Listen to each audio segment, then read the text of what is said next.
બનાસકાંઠા એલસીબીએ ભાભરમાંથી 8 ચોરીની રિક્ષાઓ ઝડપી કુલ 11,60,000ના મુદ્દામાલ સાથે એકની અટકાયત કરાઈ।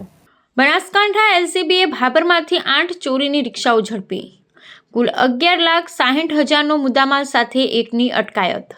અમદાવાદથી ચોરી કરી ભાભરમાં રિક્ષાઓ વેચતો બનાસકાંઠા જિલ્લા પોલીસ વડાની સૂચનાથી બનાસકાંઠા એલસીબીની ટીમ ભાભર વિસ્તારમાં વાહન ચોરી તપાસમાં પેટ્રોલિંગમાં હતી।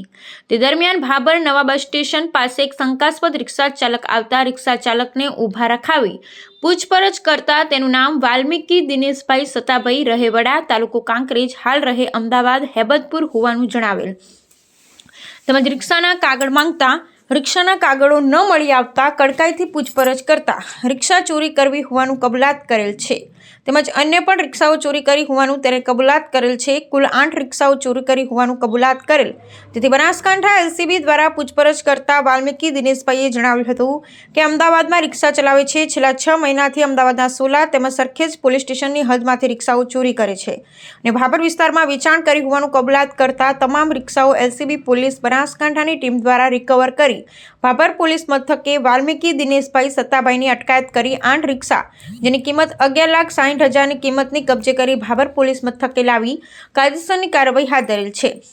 આ આરોપી અગાઉ પણ અમદાવાદ વિસ્તારમાંથી વાહન ચોરી કરીને પકડાયેલ હોવાનું જાણવા મળેલ છે।